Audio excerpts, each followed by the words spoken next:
What is up, guys? It is Coasters and Things here again, and I'll be reviewing Switchback here for you all today.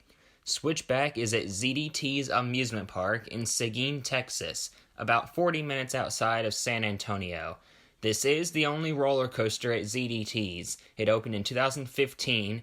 It is a gravity group wooden coaster and is also the world's only wooden shuttle coaster as of 2020. That's what made me want to go ride this more than anything, because I wanted to experience that spike and going backwards on a wooden coaster, as you won't find it anywhere else. This was the first coaster I rode on my San Antonio trip, and it was a great way to kick off the trip. First of all, you can get a wristband, or you can just pay per ride, like I did. I got 2 rides on this, one in the front and one in the back. And my back row ride was actually a Zen ride, which was pretty cool, having no one else on the train. In this clip right here of the train coming back into the station, you can clearly see that I was the only one on the train. But anyways, you walk up into the station, and in my experience, it was absolutely dead. There was no one there at all. You take a seat in your train. It does run Timberliner trains, which are very nice. Timberliner trains are my favorite wooden coaster trains, and these were awesome as expected. If you've never experienced Timberliner trains before, they feel like sitting on a sofa. They are so comfortable. These are very short trains. They have only 4 rows, and if you look at the lead car of the train, it is literally a train. This coaster's name is a tribute to the classic Switchback Railway that operated at Coney Island in the late 1880s. Like all Timberliner trains, the lap bar comes down from beside you, not in front of you.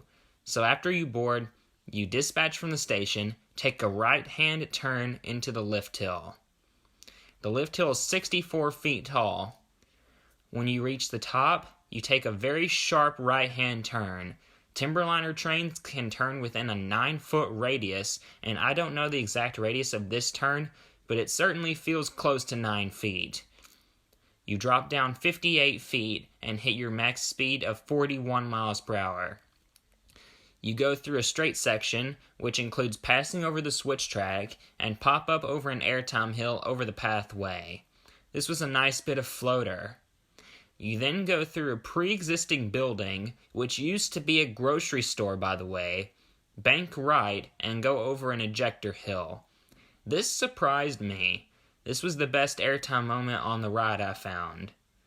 You then proceed to go through a 104-degree overbanked turn and through the old grocery store again. This was a great turn. I felt a lot of force on it. You come up through a little floater hill, make a turn to the left, a quick airtime hill slightly to the right, and then up the 87-degree vertical spike. As I said before, this is the only wooden shuttle coaster in the world as of right now, so you're not going to experience a spike like this on another wooden coaster. This is better if you're in the front row because you go higher up on the spike. You then fall back down the spike and do the entire layout again backwards.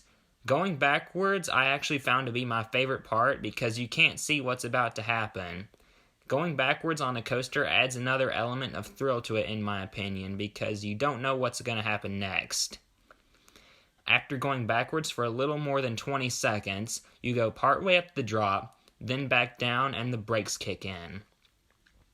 To end off your ride, the transfer track slides over, and you enter back into the station. That is Switchback's entire layout. So yes, it is short, but it is definitely fun. It doesn't pack a huge punch, but it doesn't need to. If I were to describe this coaster in 3 words, I would say fun and re-rideable. This is a very re-rideable coaster. It's not very rough, which is good. I got my 2 rides on this within 10 minutes of each other. It's good, just not elite. I don't really understand those that say this is a top wooden coaster. For the Woodies I've ridden, it's in the middle of the pack.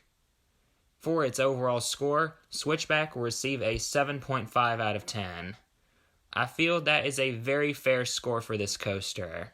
It was definitely worth the stop at ZDT's for, and I'm glad I added it to my list. If I ever find myself back in the San Antonio area, I don't know though if I'd make the 40-minute drive outside of San Antonio to Seguin again when this is the only thing I'd want to do. If you are visiting San Antonio for the first time for roller coasters, definitely make the drive to do this though. It's a good ride, that's for sure. So that about wraps up my review on the world's only wooden shuttle coaster. What do you guys think of Switchback? Have you ridden it or are you wanting to ride it? Let me know all that down below. Thank you all so much for watching. Please like, comment, and subscribe. And this is Coasters and Things signing out.